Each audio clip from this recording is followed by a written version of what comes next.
Welcome back. जावा के series में हम लोगों ने जावा में ये देखा था कि एरे क्या है। आज इस वीडियो में हम लोग देखेंगे कि टाइप्स ऑफ एरेज, जो कि जावा में कितने तरह के एरेज को हम यूज करते हैं। तो नॉर्मली 3 टाइप्स के एरेज आपको यूज होंगे जावा में। तो उसमें पहला हो जाता है कि single dimension array. Single dimension array में क्या होगा कि एलिमेंट्स जो है वो एक सीक्वेंस में होगा, यानी एक रो होगा और कॉलम्स आपका मल्टीपल होगा। तो मल्टीपल कॉलम्स को, चूँकि सिंगल रो है तो कॉलम्स की कोई बात ही नहीं करते, एक रो में सारा डेटा स्टोर होगा। तो नॉर्मली हम वन डायमेंशनल एरे की बात करें तो one dimensional array is settings of data, sorry strings का settings, strings of data stored in a single line. तो जितना भी एलिमेंट है वो एक लगातार क्रम में रहेगा, इस फॉर्मेट में रहेगा। तो पहला डेटा मेरा यहाँ है, दूसरा यहाँ है, तीसरा यहाँ है, लेकिन ये याद रखना है कि लास्ट लोकेशन के बाद कंट्रोल आगे नहीं जाएगा। यानी कि एलिमेंट हम सेट कर सकते हैं दिए हुए लोकेशन पर ही। जितना दिया हुआ है आपका, यानी कि साइज जितना ऑक्युपाई किया हुआ है, इतने में हम डेटा रख सकते हैं, इसके बाहर नहीं जा सकते हैं। और one dimensional array only contains one contiguous row of data. एक ही लगातार क्रम में ये डेटा को स्टोर करेगा। ये नहीं होगा कि ये एक से ज़्यादा रो और कॉलम में डिवाइड कर लेगा, ऐसा नहीं होगा। इसमें एक ही सिंगल रो में ये कंटेन करता है। The elements of one dimensional array can be added और printed in a single line using loops. मैंने वो सिंगल लाइन को आप दिमाग से निकालिए, यानी कि जो एलिमेंट है वो एलिमेंट आपका स्टोर है एरे में, और हमको करना क्या है कि उसको डिस्प्ले कराना है या वहाँ पर हमको वैल्यू ऐड करना है। तो एक ही रो में रहेगा सारा रिकॉर्ड रखा हुआ, यानी सारा डेटा। सेल सिर्फ चेंज होगा। तो सेल चेंज होने का मतलब हो गया कि उसका इंडेक्स नंबर चेंज होगा। डबल डायमेंशनल एरे की बात करेंगे तो डबल डायमेंशनल एरे में क्या होगा कि ये मैट्रिक्स का फॉर्मेशन करता है। मैट्रिक्स के फॉर्मेशन का मतलब है कि यहाँ पर डेटा रोज और कॉलम्स के अकॉर्डिंग स्टोर होता है। तो उसमें हम आते हैं डबल डायमेंशनल या टू डायमेंशनल में, कि two dimensional arrays are the more frequently use types of array in Java. They form a matrix of rows and columns and find applications in a lot of fields outside development such as, development के अलावा भी इसका use होता है, जैसे simulation में, robotics में, machine learning में, इन सारे जगह पर इसको यूज किया जाता है कि इसको डबल डायमेंशनल एरे को। तो देखिए, चूँकि आपका जो मॉनिटर है वो 2D व्यू का है, तो 2D व्यू है तो डबल डायमेंशनल तक को रिप्रेजेंट करने में कहीं कोई परेशानी नहीं होती है। लेकिन जैसे ही डबल डायमेंशनल के आगे बढ़ते हैं, यानी कि ट्रिपल डायमेंशन, 4 डायमेंशन में जब आते हैं, तो वहाँ पर डेटा को रिप्रेजेंट कर पाना, यानी कि डिस्प्ले करा पाना थोड़ा मुश्किल हो जाता है। हाँ, उसको लेकर के यदि आप डेटा स्टोर करिए, एनालिसिस करिए, कोई दिक्कत नहीं, वहाँ पर आप कर सकते हैं। लेकिन जब रिप्रेजेंट करने की बारी आती है, यानी कि विजुअलाइज करने की बारी आती है, तो थोड़ा टफ हो जाता है, उसको रिप्रेजेंट कैसे करेंगे। तो वही मैंने उसको डाल दिया है मल्टी डायमेंशनल एरे में, कि array can also have more than 2 dimensions. तो 2 से ज़्यादा हो गया तो 3 डायमेंशन हो जाएगा, 4 हो जाएगा। हाँ, while arrays with multiple dimensions are not easy to visualise. उसको विजुअलाइज करना उतना आसान नहीं है, इसलिए क्योंकि रो और कॉलम में ही हम डेटा को रिप्रेजेंट करेंगे तो साफ साफ हमें दिखेगा कि they can also hold large amount of data which is useful further when it comes to data analysis. जब एनालिसिस की बात होगी, यानी कि डेटा रखने की बात होगी, कि ताकि उसका हम लोग कहीं दूसरे जगह पर यूज करेंगे, तो ये बहुत बेटर है। लेकिन जब इसको विजुअलाइज करने की बात आएगी, डिस्प्ले करने की बात आएगी, तो ये बेकार हो जाता है, क्योंकि उसका रिप्रेजेंटेशन पॉसिबल नहीं हो पाता अच्छे ढंग से, ताकि उसका रिपोर्ट आपको समझ में आ सके। अब आते हैं, ये तो हो गई बात यहाँ से यहाँ तक कि टाइप्स ऑफ एरे की, जो कि जावा में आपको यूज होता है। मैंने इसको एक साथ इसलिए दे दिया कि होता क्या है कि जैसे वन डायमेंशनल लेकर के चला, उसमें बहुत सारा प्रोग्राम्स बता दिया, तो इसके बाद फिर डबल डायमेंशनल बताया, तो कन्फ्यूजन ये हो जाता है कि अब इसमें आगे भी है या नहीं। तो इसलिए मैंने क्लियर कर दिया कि स्टार्टिंग में ही ये इतने तरह के एरे होंगे, अब वन बाय वन लेकर के चलेंगे और उसके एग्जाम्पल्स के साथ साथ आपको प्रोग्राम्स तक पहुँचाएँगे। तो देखिए इसमें मैंने पहला, मैं आज इस वीडियो में 2 तक लेकर के चलूँगा, यानी कि डबल डायमेंशनल एरे तक, सिंगल डायमेंशन और डबल डायमेंशन। मल्टी डायमेंशन वाले को अगली वीडियो में लेकर के चलेंगे। तो देखिए सिंगल डायमेंशन एरे में आएंगे तो इसका जो डिक्लेरेशन है और इनिशियलाइजेशन है कैसे होता है, मैंने सबको एकदम शॉर्ट में लेकर के चला है।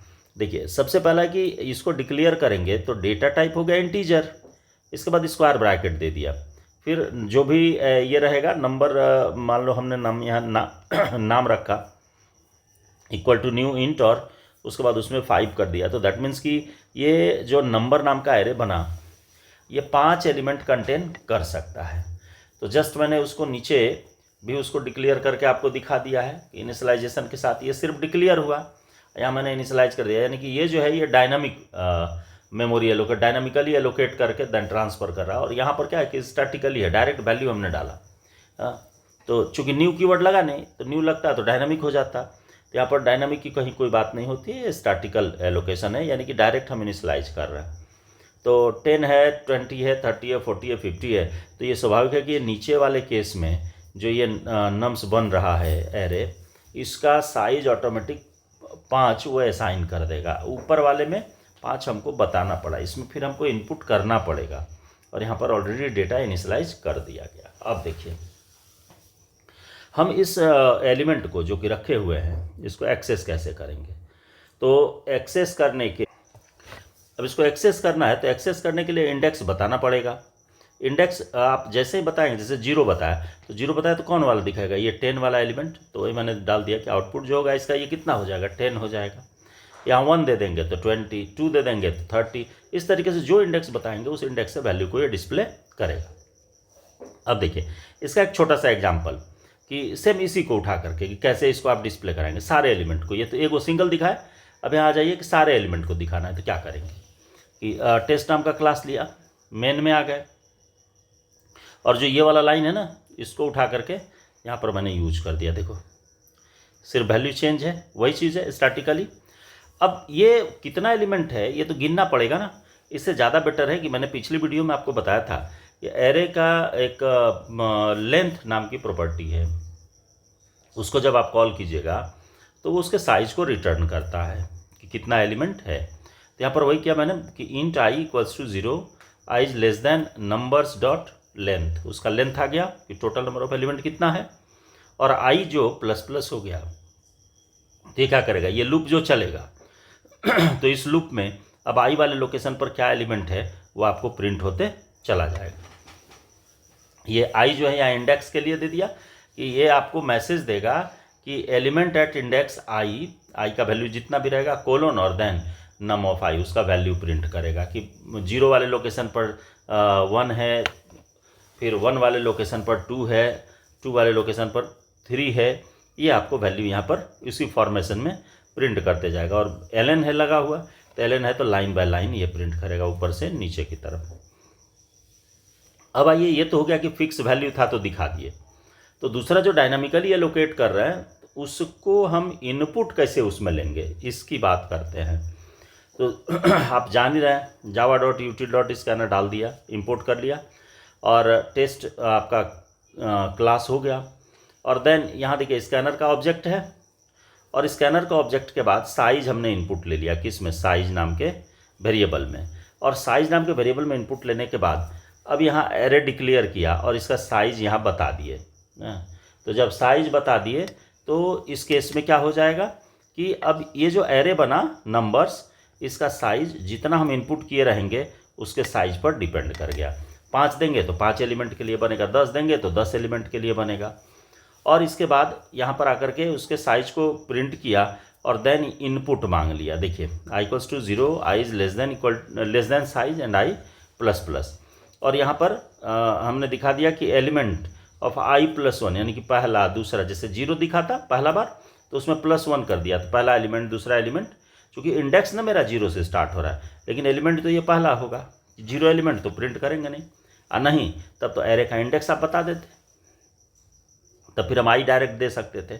नम of I equal to scanner, scanner इसका ऑब्जेक्ट हो गया स्कैनर का, यहाँ कैपिटल में है और स्मॉल में है, देखिए ये है ना, ये स्मॉल में है, ये भले स्कैनर का एस कैपिटल है, तो इसलिए कन्फ्यूजन नहीं अपने मन में रखिएगा कि ऐसा क्यों, ये ऑब्जेक्ट है। आप SC यूज कर लीजिए।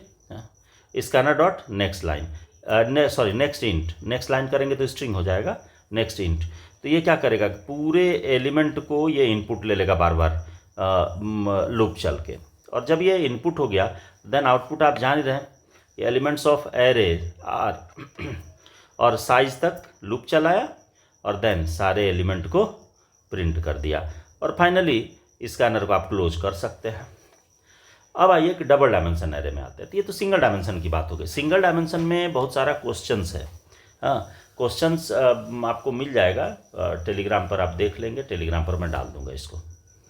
आप देखिए कि 2 डायमेंशनल एरे जो है, तो 2 डायमेंशनल एरे में इसका इनिशियलाइजेशन यानी कि डिक्लेरेशन और इनिशियलाइजेशन कैसे करते हैं। तो इसके लिए देखिए, आपको नॉर्मली जैसे वहाँ सिंगल हम लेकर के चल रहे थे साइज, तो यहाँ पर क्या हो जाएगा, रो है, ये कॉलम है, ये रो हो गया, ये कॉलम हो गया, कि इतना रो इतना कॉलम। अब इसको यदि हम डायरेक्ट इनिशियलाइज करें विदाउट डिक्लेरेशन, तो हम डायरेक्ट उसको इनिशियलाइज करें तो कैसे करेंगे, तो देखिए यहाँ पर 2 गो कर्ली ब्रेस यूज होगा। ये इंडिकेट करता है आपको कर्ली ब्रेस किसको, मैट्रिक्स को, और ये उसके रो को रिप्रेजेंट करता है। ये पहला रो हो गया, ये दूसरा रो हो गया, ये तीसरा रो हो गया, और फाइनली इसको यहाँ से जो शुरू किए थे इसको बंद कर देना है, ताकि ये इंडिकेट कर रहा है कि हर एक रो जो है वो एक ही मैट्रिक्स के अंदर का है। ठीक है, तो ये उसको इंडिकेट कर रहा है। तो यहाँ पर ये याद रखना है, हर एक में ये रो का फॉर्मेशन करता है। कितना रो हो गया, 1 2 3, जितना बार आप बंच बनाइएगा उतना रो यहाँ पर ऑटोमेटिक बनते चला जाएगा। और इसको जब आपको डिस्प्ले करने यानी एक्सेस करने की बात आएगी, तो ये आपको यहाँ जैसे रो और कॉलम दिए, तो उसी तरह से रो और कॉलम का इंडेक्स आपको डालना पड़ेगा। तो दैट मीन्स कि each and every element can be identified with the help of their name and unique combination of rows and columns। तो उस यानी कि उसका जो इंडेक्स है, उस इंडेक्स के थ्रू हम उसके हर एक एलिमेंट को एक्सेस कर सकते हैं। क्योंकि जब मैट्रिक्स हम लेकर के चलेंगे तो मैट्रिक्स में क्या होगा, ये 0 1 2, ये भी 0, ये 1, ये 2, तो ये क्या हो गया 0 0 0 1 0 2, इसी तरह से ये बढ़ेगा, और नीचे आएंगे तो फिर 1 0 1 1 1 2, ये इस तरीके से आएगा। लास्ट वाले में आएंगे तो कितना हो जाएगा 2 2। तो यहाँ पर जो ये आप देख रहे हैं कॉम्बिनेशन, तो ये अलग अलग सबका कॉम्बिनेशन है। तो वही हो गया कि unique combination of rose and columns. तो यहाँ पर आप एलिमेंट को आसानी से एक्सेस कर सकते हैं। तो वही यहाँ बताया गया। अब देखिए, अब इसके एग्जाम्पल को लेकर के चले, तो एग्जाम्पल में क्या हो जाएगा कि सेम उठा करके इसी को रख दिया, मान लो। तो यहाँ पर एलिमेंट आ गया आपका मैट्रिक्स में, और मैट्रिक्स में आने के बाद यहाँ देखिए आप कि पहले ले लिया कि मैट्रिक्स डॉट लेंथ, तो टोटल मैट्रिक्स का लेंथ निकल गया, यानी कि नंबर ऑफ रोज ये रिटर्न कर देगा। और एक रो में यानी कि मैट्रिक्स ऑफ आई में उसका लेंथ क्या है, तो मैट्रिक्स ऑफ आई का लेंथ क्या होगा, यहाँ से यहाँ तक हो जाएगा। ठीक है, यानी कि नंबर ऑफ कॉलम्स उसमें कितना आ रहा है वो इंडिकेट कर दे रहा। तो यदि नंबर ऑफ रो और नंबर ऑफ कॉलम्स नहीं मालूम है तो आप डायरेक्ट इसके थ्रू भी उसको कैलकुलेट कर सकते हैं। यानी लेंथ प्रॉपर्टी यूज करो, मेन में लगाएंगे तो total number of row return करता है, और यदि उस मैट्रिक्स के नेम के बाद इंडेक्स उसका बताने के बाद रो के, और देन यदि हम लेंथ लगाते हैं तो उस रो में कितना एलिमेंट है उसको रिटर्न करता है, यानी कि नंबर ऑफ कॉलम्स को ये रिटर्न करेगा। और फिर नीचे system dot out dot println, ये आप जान ही रहे कि मैट्रिक्स के आई और जे वाले को प्रिंट कर दिया। और एक लूप बंद होने के बाद लाइन बदलना ज़रूरी है। लाइन इसलिए बदलना जरूरी है क्योंकि 1 2 3, अब यहाँ के बाद 4 यहाँ से शुरू होना चाहिए। तो लाइन यहाँ के बाद नहीं बदलिएगा तो ये 4 यहीं से शुरू कर देगा, तो फिर वो मैट्रिक्स का फॉर्मेशन नहीं होगा, यानी कि उसके शेप में वो डिस्प्ले नहीं करेगा। तो ये आपको हो गया कहाँ तक, मैट्रिक्स तक।